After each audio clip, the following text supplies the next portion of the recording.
De Morgan Foundation. The De Morgan Foundation is a charity registered with the Charity Commission for England and Wales, registered charity No. 310,004. The charitable objects of the foundation are to safeguard, maintain and make available to the public the De Morgan collection of paintings, ceramics, and other works of art made by Evelyn De Morgan and by William De Morgan and his associates, and other works of art in the collection, and to promote the appreciation of art and education in art and allied subjects. Governance. The sole trustee of the charity the De Morgan Foundation is the De Morgan Trustee Company Limited, company number 6,914,254.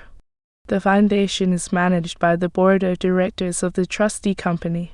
The De Morgan collection is owned by the De Morgan Foundation, which enables public access to the works through a program of loans and exhibitions, as well as providing an online catalogue of works. William and Evelyn De Morgan. The collection comprises work by the late 19th century ceramicist William De Morgan and his wife Evelyn De Morgan. They were both highly regarded in their fields, and William De Morgan was a potter of the arts and crafts movement, credited with the rediscovery of the art of lustre. His work was influenced by the Islamic tiles he saw at the South Kensington Museum. William and Evelyn De Morgan believed their art could create a better, more beautiful world for everyone forever. William 1839–1917 reacted to the Industrial Revolution of mass production with hand-painted stained glass and ceramics. The son of a mathematician father and social reform campaigner mother, William was raised in a liberal household which instilled socialist ideals in him from a young age. Following his initial instruction in drawing at Carey's Art Academy, he was prepared to enter the Royal Academy.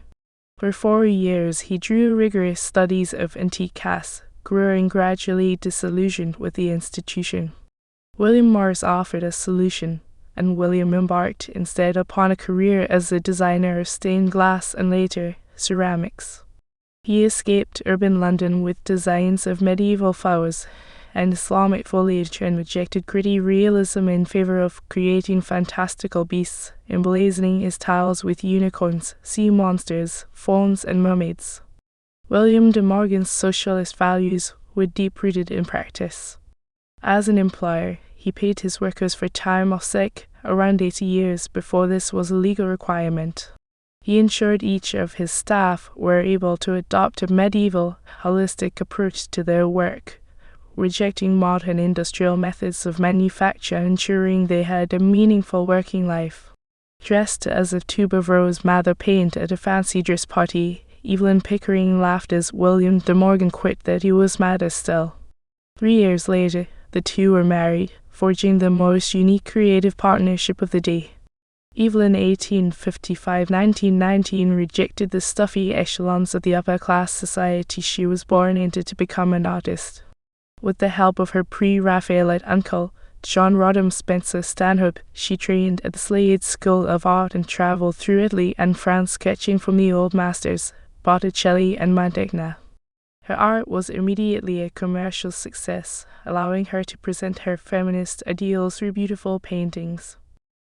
Evelyn signed the Declaration in favor of women's suffrage in 1889, and William became the president of the Men's League for Women's Suffrage in 1914, as they wished everyone to have the equal opportunity they had in marriage.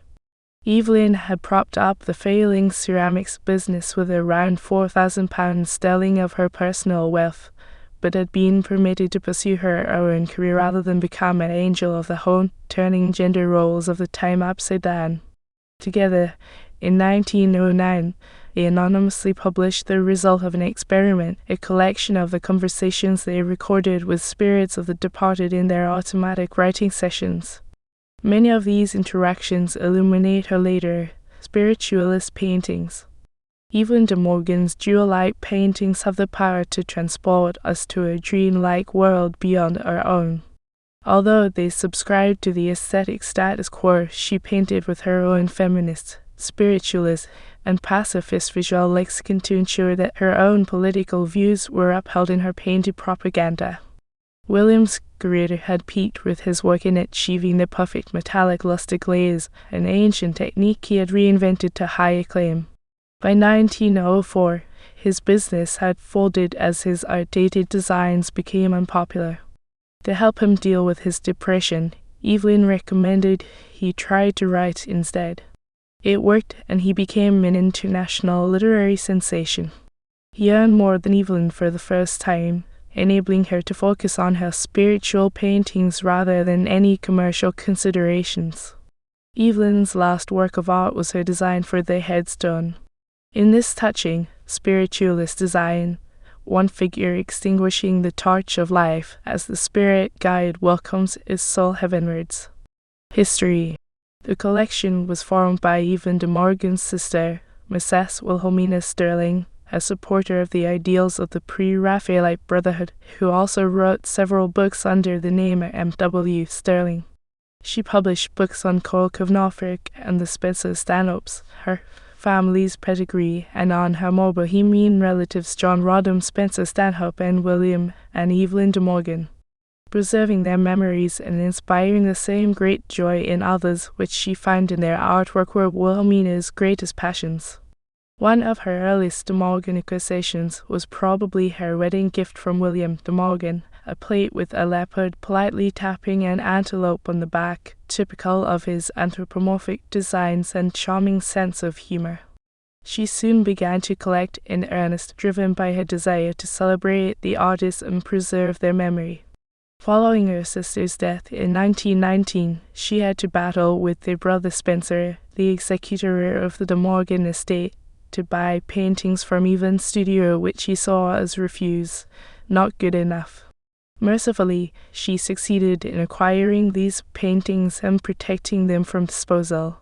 A relentless collecting forced her and her husband to relocate in 1931 to Old Battersea House at George Mansion in southwest London. Here, she lived amongst the artwork until her death in 1965, working tirelessly to establish a charitable trust to care for the artworks in perpetuity. Upon her death in 1965, she donated her art collection to the trust. In the years following her death, parts of the collection were displayed in a number of locations, including Cardiff Castle, Cragside in Northumberland, and Natchez Court in Devon, all of which have interiors from the years when the De Morgans were active.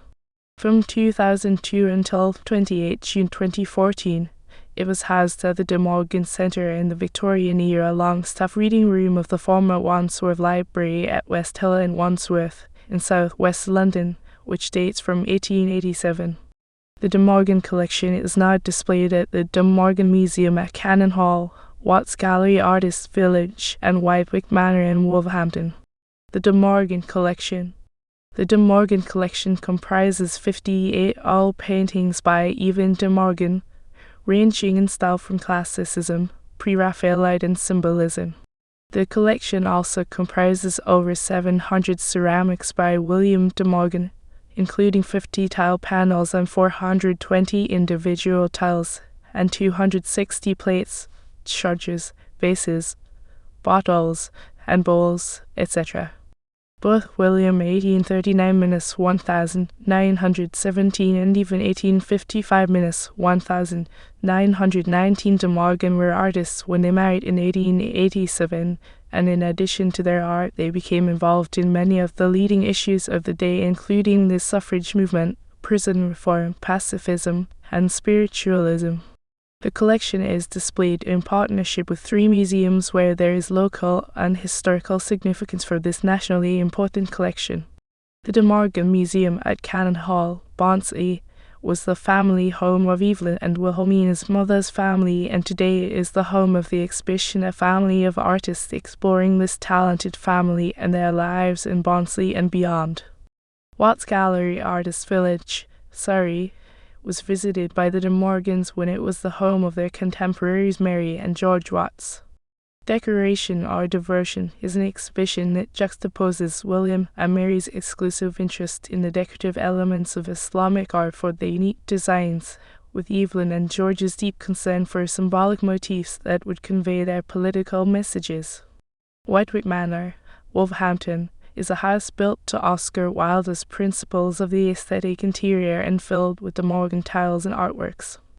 The old Malt House is now a purpose-built De Morgan gallery hosting the exhibition Look Beneath the Luster, which encourages visitors to understand how and why the De Morgans created their beautiful artworks. Designs, drawings, and sketches are on display to allow a more meaningful engagement with the original artworks.